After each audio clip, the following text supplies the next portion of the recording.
Hi there, and welcome back to the channel. I'm your host, Steven, and thank you so much for tuning in. Today I'll be talking about one of my favorite bands is back with a brand new album. It's the Dead Daisies. This is their seventh studio album. And John Corabi is back after two albums that the voice of rock, Glenn Hughes, stood in, which was great for me. I love Glenn Hughes, so I didn't mind the change in the lineup.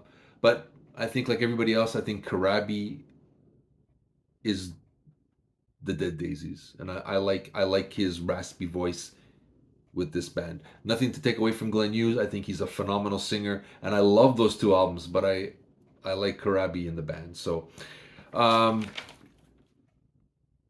what can I say?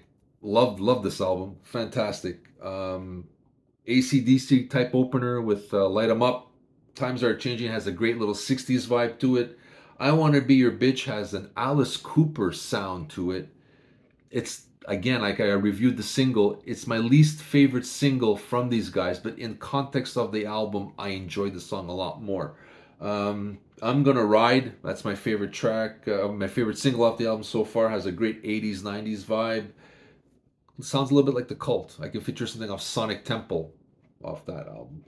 um, Back to Zero is a great heavy rocker. Way Back Home has a great swagger to it. Take the Long Line is a great Aerosmith type song. My Way or the Highway is another one that I can picture Alice Cooper doing.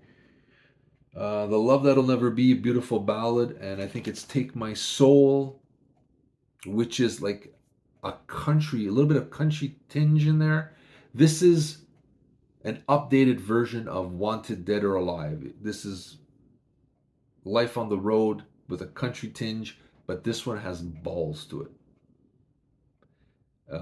Love it. This is another one. Take My Soul is my favorite. Take My Soul, Times Are Changing, I'm Gonna Ride, and The Love That'll Never Be are my favorite tracks off this album. Another case of a band creating timeless rock and roll. So if you're old school rock, you love this. If you're new to rock and roll and you haven't heard this before, you'll get a kick out of this. This is just timeless quality rock and roll. The production is fantastic. Everything sounds pristine, yet a little dirty and swagger at the same time. They captured the essence of what rock and roll is: sweat and swagger. They got it, but it still sounds pristine and clean. I like that. Karabi's back. It's like he didn't miss a beat. Can I say this is? I love these guys. This is another quality release. Do yourself a favor if you like rock and roll music. You can't go wrong with Light 'Em Up. I highly recommend it. Pass this along to anybody who likes the Dead Daisies or rock in general. Maybe this video will provide them some sort of enjoyment. Hit the like button, subscribe, let me know if you like this album, tell me what your favorite tracks are. Definitely would love to hear from you. This is Steven from the Aroundtable with my thoughts on Light 'Em Up, the 7th studio album from one of the best bands in the business, the Dead Daisies.